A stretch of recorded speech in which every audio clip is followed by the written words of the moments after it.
সে সময় তিনি বলছিলেন, হে আল্লাহ, আপনি যাদেরকে পুরস্কৃত করেছেন তাদের তথা নবী, সিদ্দিক, শহীদ সৎ ব্যক্তিদের সাথে আমাকেও শামিল করে নিন। হে আল্লাহ, আমাকে ক্ষমা করুন, রহম করুন এবং সুমহান বন্ধুর সাথে মিলিয়ে দিন। শেষোক্ত বাক্যটি তিনি 3 বার বললেন এবং তার হাত মোবারক ঝুঁকে পড়ল এবং তিনি মহান বন্ধুর সাথে মিলে গেলেন। ইন্না লিল্লাহি ওয়া ইন্না ইলাইহি রাজিউন। এই দুঃখজনক সংবাদ দ্রুত ছড়িয়ে পড়ল, মদিনার চতুর্দিক যেন অন্ধকারে ছন্ন হয়ে গেল।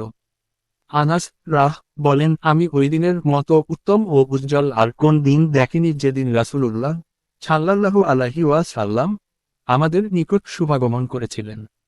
আর আমি ওই দিনের মতো দুঃখজনক ও অন্ধকার দিন আর পাইনি যেদিন রাসূলুল্লাহ সাল্লাল্লাহু আলাইহি ওয়াসাল্লাম ইন্তেকাল করেন। রাসূল সাল্লাল্লাহু আলাইহি ওয়াসাল্লাম মৃত্যু বরণ করলে ফাতিমা রাহ শোকাহত হয়ে বলেন, হায় আব্বাজান, যিনি প্রতিপালকের ডাকে সাড়া দিয়েছেন, হায় আব্বাজান, যার ঠিকানা হচ্ছে জান্নাতুল ফিরদৌস, হায় আব্বাজান, আমি তো আপনার মৃত্যু শোক সংবাদ জিবরিল আসমাইলি কে শোনাচ্ছি।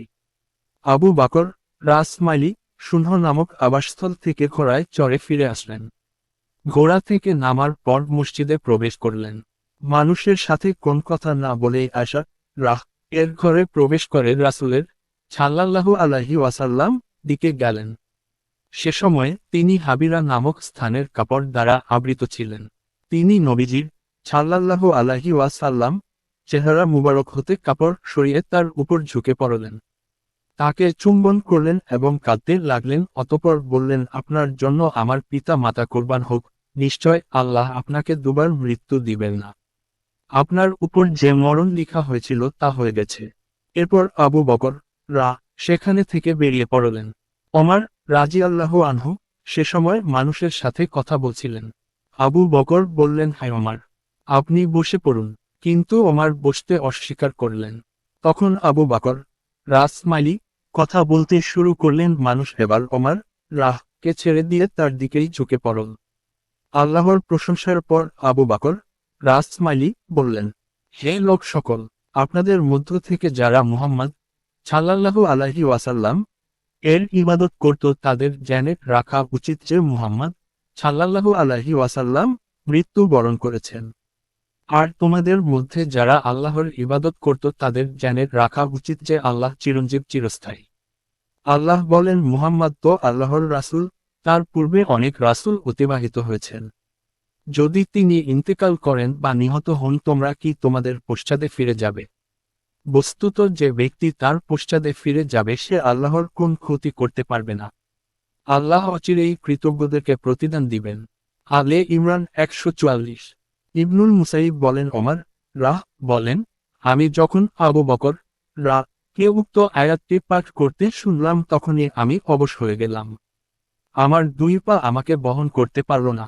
তার কাছে উক্ত আয়াত শুনে জমিনে পড়ে গেলাম এবং ইকিন করে নিলাম যে নবী সাল্লাল্লাহু আলাইহি ওয়াসাল্লাম মৃত্যু বরণ করেছেন। 6. গোসল ও দাফন পর্ব। নবী সাল্লাল্লাহু আলাইহি ওয়াসাল্লাম এর দাফনের পূর্বে খেলাফত নিয়ে আলোচনা শুরু হলো। মুহাজির ও আনসারদের মাঝে শাকিফায়ে বানি সাইদাহ নামক স্থানে এ বিষয়ে আলোচনা পর্যালোচনা শুরু হয়।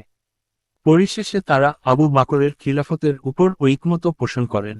এসব কাজেই সোমবারের বাকি অংশ অতিবাতি হয়ে যায়। নবী সাল্লাল্লাহু আলাইহি ওয়াসাল্লাম এর দেহ মুবারক হিবারা নামক স্থানের কাপড়ে আবৃত অবস্থায় তার বিছানায় থাকে। তার পরিবার ঘরের দরজা বন্ধ করে রাখে। রোজ মঙ্গলবার রাসূলুল্লাহ সাল্লাল্লাহু আলাইহি ওয়াসাল্লাম কে তারা তার দেহ থেকে কাপড় না খুলেই গোসল দিলেন। অতঃপর 3টি সাদা সুতি কাপড়ে কাফন পরালেন। জামা ও পাগড়ি তাতে ছিল না।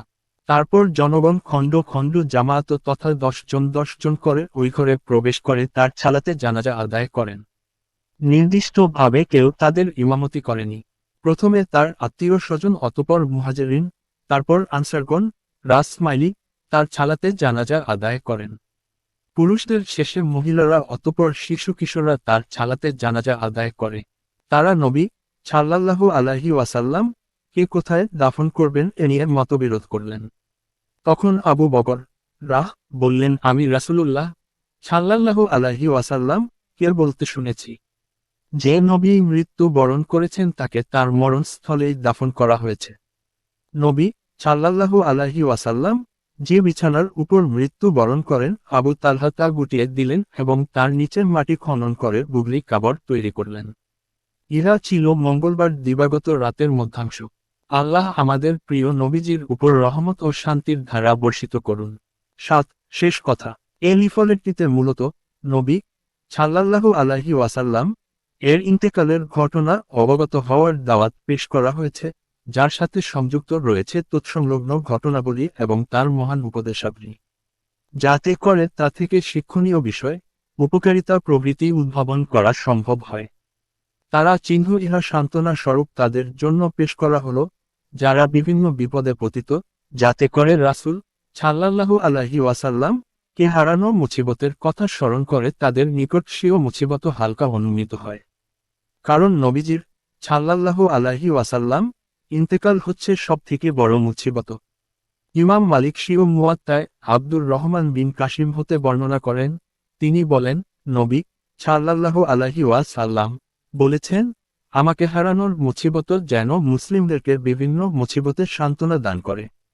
ইবনু মাজায় আয়েশা রাহ হতে বর্ণিত, তিনি বলেন, রাসূলুল্লাহ সাল্লাল্লাহু আলাইহি ওয়াসাল্লাম একদা মানুষের জন্য দরজা খুললেন বা পর্দা সরালেন।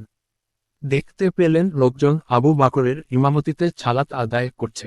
রাসূলুল্লাহ সাল্লাল্লাহু আলাইহি ওয়াসাল্লাম তাদেরকে এই সুন্দর অবস্থায় দেখতে পেয়ে আল্লাহর প্রশংসা করলেন এবং আশা করলেন যে আল্লাহ যেন সালাতের এই অবস্থা তাদের মাঝে বিদ্যমান রাখেন। তিনি বললেন, হে লোক সকল, যদি কোন মানুষ বা মুমিন ব্যক্তি মুসিবতে আক্রান্ত হয় তাহলে সে যেন আমাকে হারানো মুসিবত দ্বারা সান্ত্বনা বোধ করে। কারণ আমার উম্মতের কেউই আমাকে হারানোর মুসিবতের চেয়ে অন্য কোন বড় মুসিবত দ্বারা আক্রান্ত হবে না।